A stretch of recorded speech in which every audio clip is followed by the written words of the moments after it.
going on, everybody? Welcome to a brand new episode of Review Stew, where I will be talking about a brand new movie that is making some waves. Either you super like it or you super don't. So the movie I'm going to be talking about today is called Suicide Squad. Now, before I get into the actual movie, I wanted to give a little bit of background on the Suicide Squad themselves, since they're not really a big popular DC title.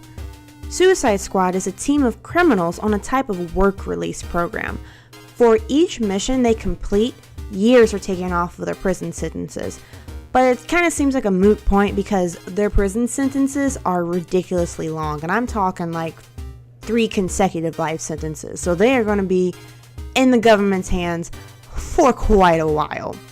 So the members are sent on covert black ops missions that the US government basically refuses to touch, or they can't have any say in it. So instead of them being like, well, we can't really touch it, they call for these guys and they come in, do the dirty, and they get out. The actual Suicide Squad, not the comic book, but again the group, was created by Amanda Waller, who holds each bad guy under her thumb. There are explosive devices embedded in their bodies that she can set off with a literal push of a button. So if they go AWOL, if they do something that she does not like, she's like, oh no, boo-boo, I got you.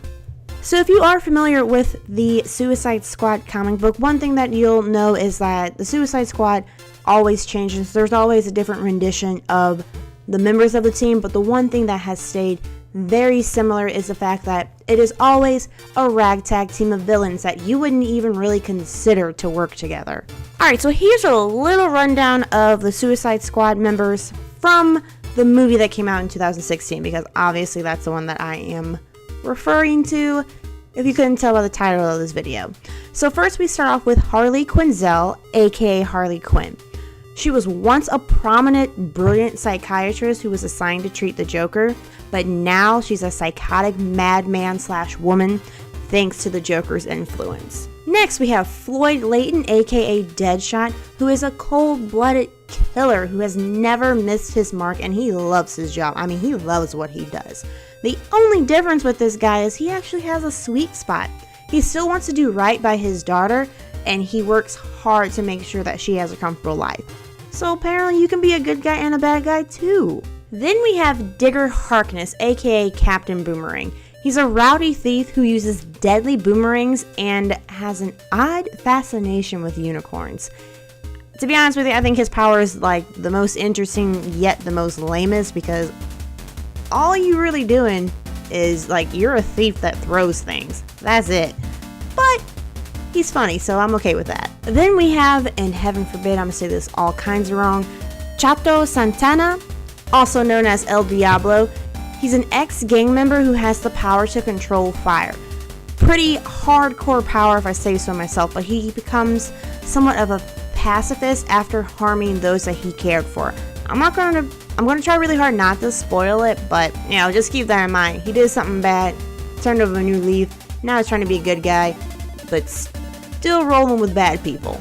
And then last but certainly not least, we have Waylon Jones, aka Killer Croc. So his power, I keep calling him powers, but I guess we can call them skills as well. So basically he has a skin condition giving him reptilian features. People called this man a monster, so you know what he did? He went ahead and became one. See what happens when you make fun of people? You might make a supervillain out of them. Be nice, folks. Be nice.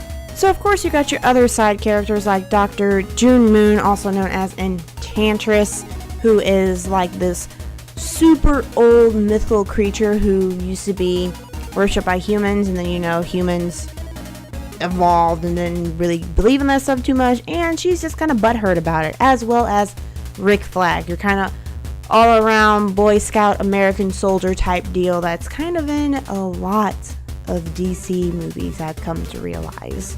Alright, so I'm going to go ahead and talk about the plot. So that means there's going to be a little bit of spoilers. I warned you before, I'm warning you again. Spoiler alert. So if you haven't left the video by now, well, that's just on you.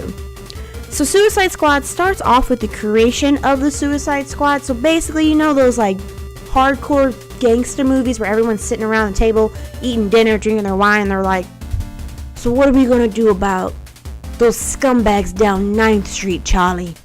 they're moving in on our territory. That's pretty much how Suicide Squad starts off. We've got Amanda Waller and a whole bunch of like U.S. officials, army people, whatever they're called, sitting around a table, chewing on, I don't know, grade A steak, drinking wine, and Amanda Waller's just like, we need these bad guys. And they're like, I don't know, seems kind of terrifying. And she's like, oh no, honey, I got you.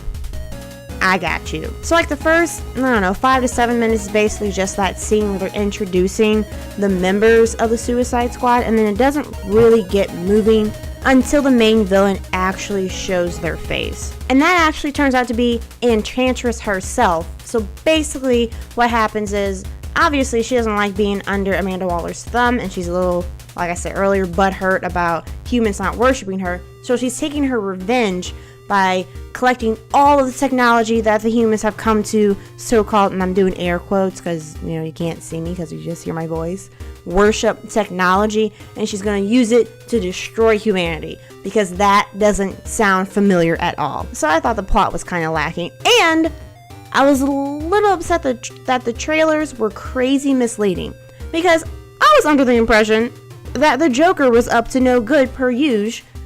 But turns out that the only thing on this man's mind was getting his lovely Harley Quinn back, which is really adorable until you kind of stop and think that they're both clinically insane.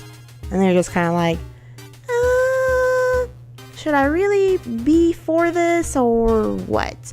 What is the right response? So all in all, I thought it was pretty good. I really felt that the plot could definitely use a little bit of work though, because Enchantress, hands down, one of the best powers all around, and it would have been totally awesome if she was actually on the Suicide Squad as opposed to fighting against them.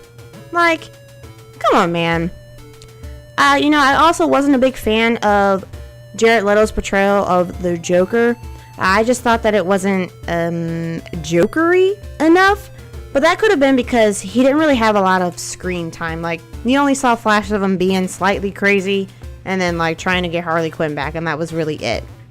And I did appreciate that it had its funny moments, and that is something that I really enjoy in an action movie. If you're able to work in some laughs here and there, I am all about it. And so they did a really good job with that, especially with Will Smith's Deadshot. He was hilarious, but still, stayed that hardcore villain. And then Margot Robbie was wonderful as Harley Quinn.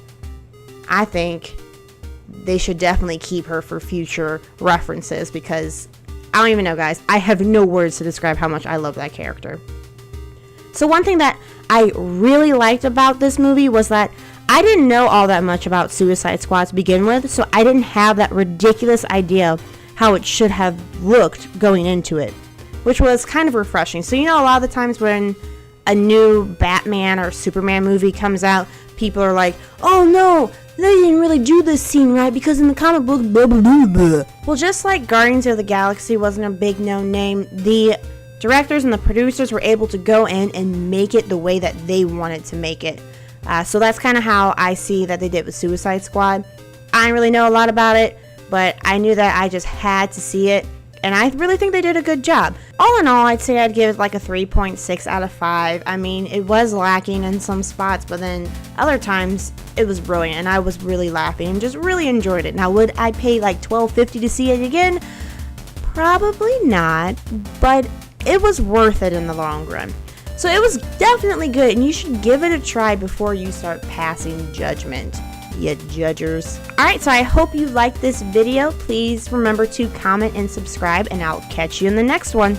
See ya!